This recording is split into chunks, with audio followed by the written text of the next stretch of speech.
From here on out, I'm treating you like you're invisible since you're not helping out." Just like that, my husband declared and started giving me the cold shoulder. My morning greetings got no response.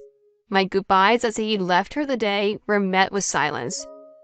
He couldn't even muster a thank you before dinner, just quietly wolfed down his food. He acted as if I was a ghost in our home, and his mom, who we lived with, was just as bad. Despite sharing the same space at home, they acted like I was invisible. My words fell on deaf ears. While my mother-in-law and husband enjoyed chit-chat over dinner, I found myself eating solo, standing in the kitchen. Their laughter ringing out from the living room felt like they were taunting me.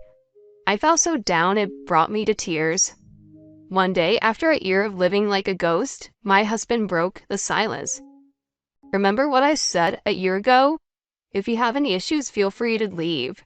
But I guess you, being a homemaker, wouldn't have any options if you did." He laughed cockily. I've been waiting for this moment for the whole year. My name is Anna. I'm a 34-year-old stay-at-home wife.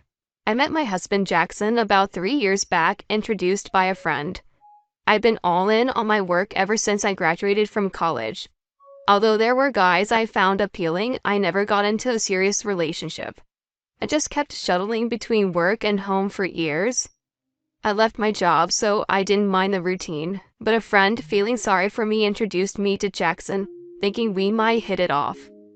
Once I met Jackson, a hotshot from a top-tier college, working at a high-profile company, I felt our worlds were miles apart. Me being just your average office worker. My friend mentioned he was quite the catch and had a string of women after him. But for some reason, he seemed to take a shine to me and asked me out after a few meetups. I was warming up to him too, so I said yes to dating. Before long, marriage talk was in the air, and within a year of dating, both our families had met. Jackson doesn't have a dad. I was told he left after a divorce when he was a kid. That's why he seemed to adore his mom so much, and was pretty insistent on living together after we got married. Honestly, the idea of living with his mom was a little tough to swallow. She didn't seem nasty, but sharing space with someone who was essentially a stranger takes some getting used to. Plus, her place was a bit of a hike from where I worked. My commute was stretched to over 2 hours. I planned to keep working after getting married, but living together meant I'd have no choice but to quit. Sensing my hesitation, Jackson promised me time and again that he'd do everything to make me happy. I decided to trust him. Finally, I made the call to move in with his mom. After we made it official, I quit my job and moved into his mom's place.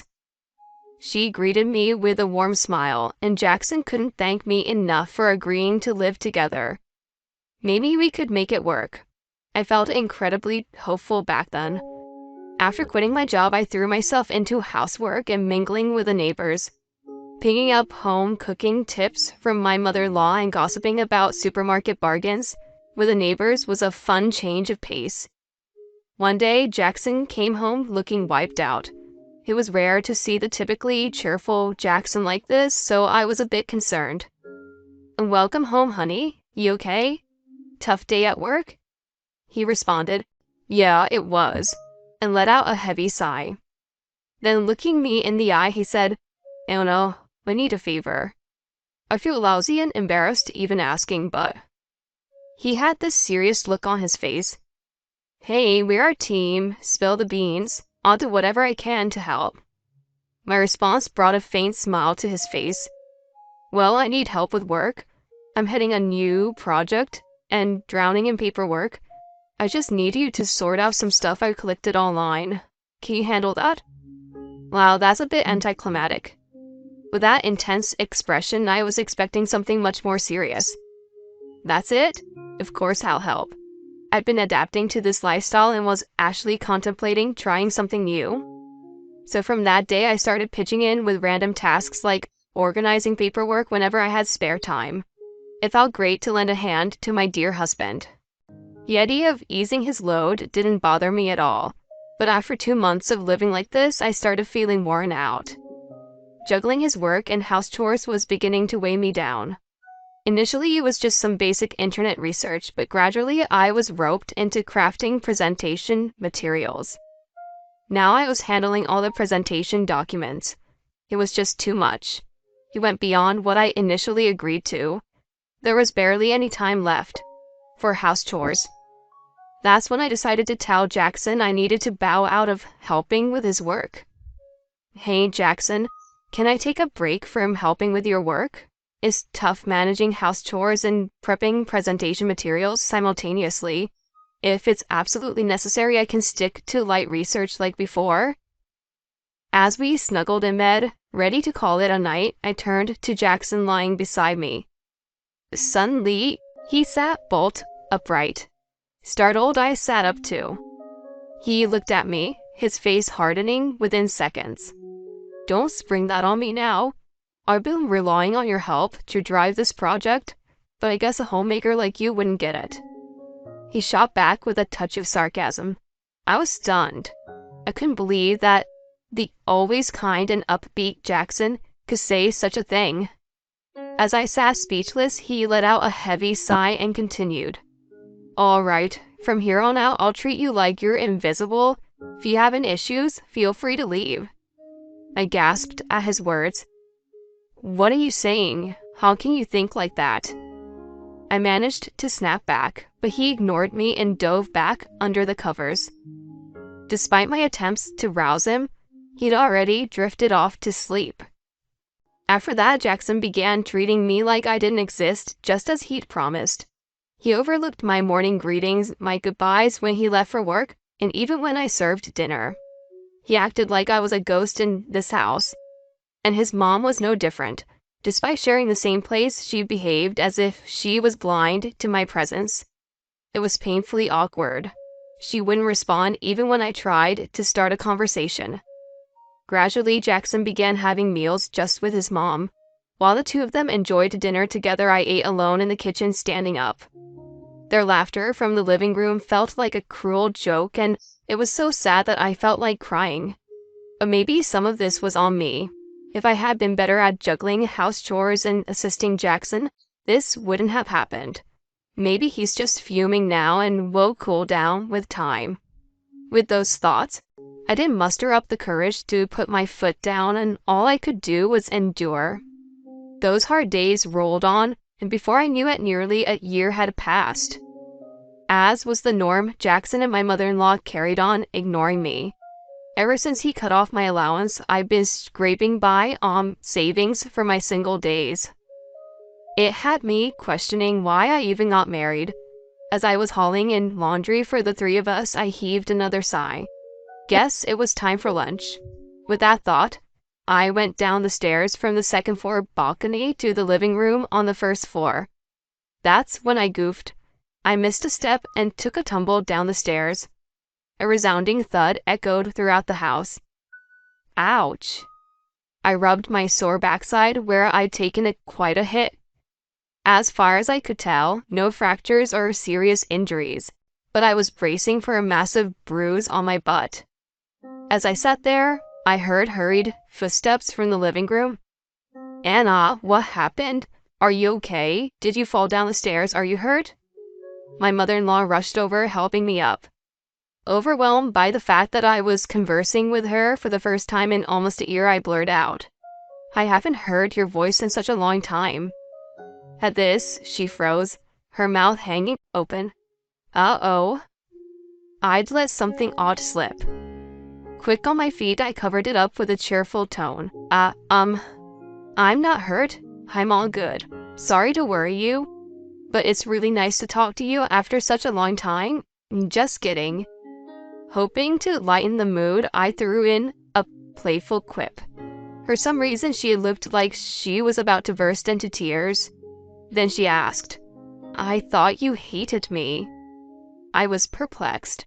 Why would I hate you? Why would you think that? Is that why you've been giving me the cold shoulder all this while? As she nodded, she started unveiling a shocking truth. The tale traced back around a year.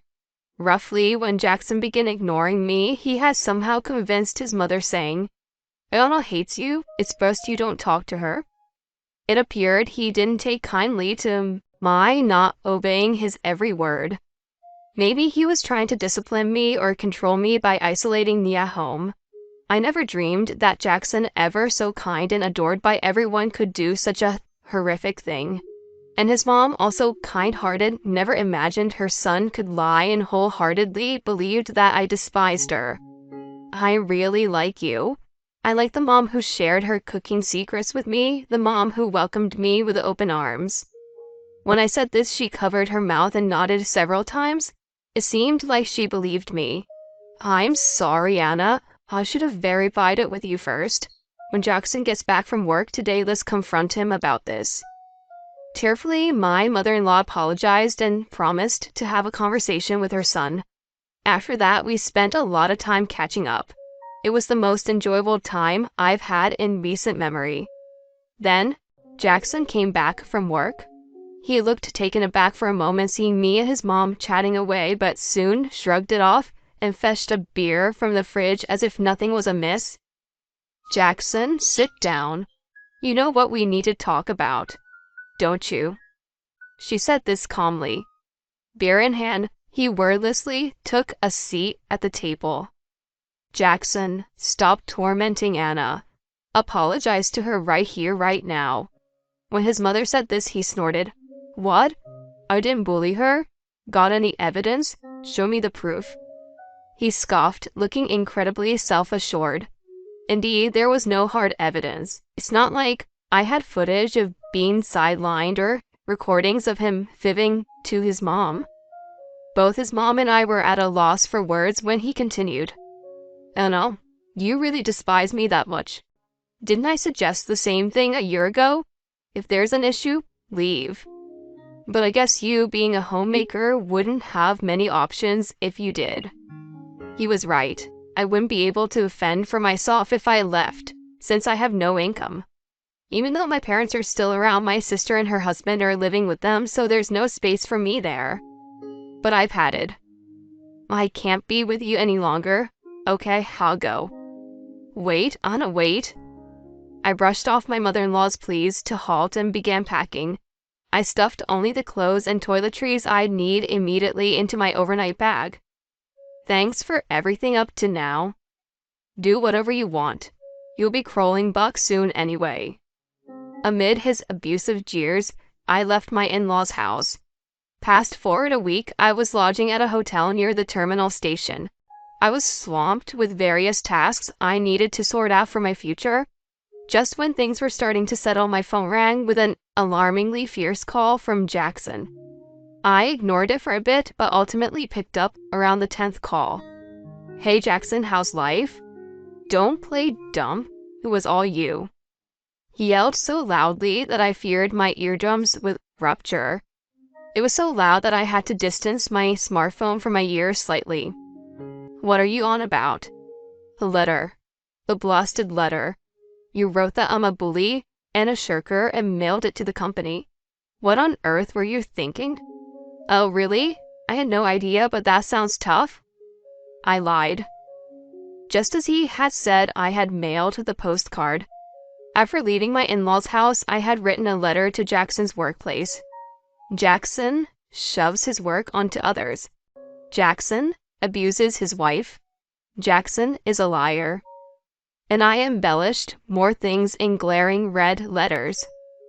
Don't screw with me. Thanks to you, I'm on suspension. Me, a rising star? What the heck? I'm under house arrest until they can substantiate the claims.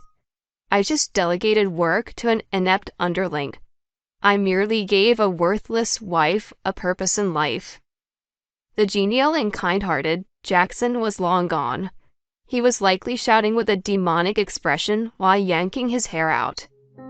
If you claim so, you must have proof, right? Go on, show me the evidence. The evidence that I mailed the letter.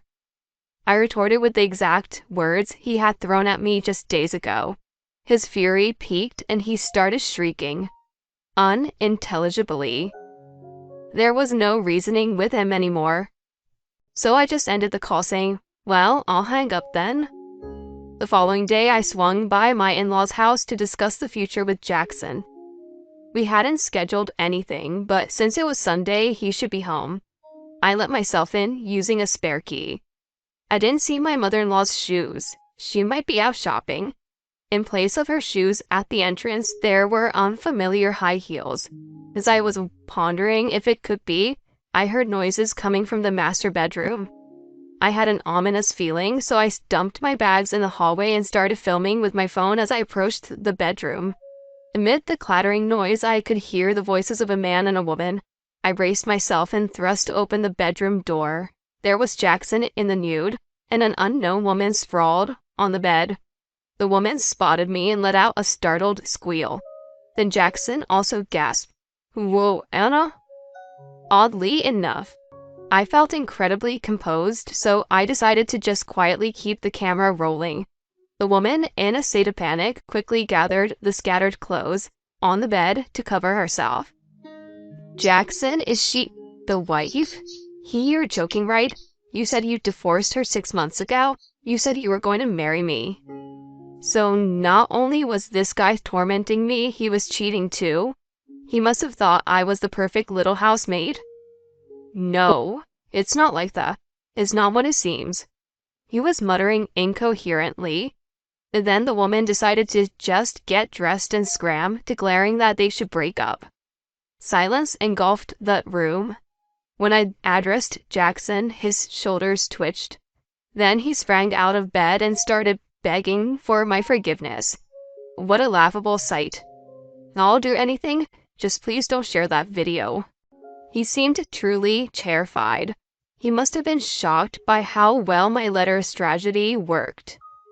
"So you'll acknowledge your wrongdoings and agree to divorce me? After all, I have evidence now."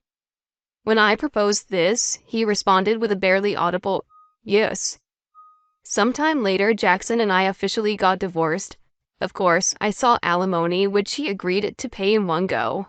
He was demoted after his superiors discovered he was shirking his work onto his colleagues.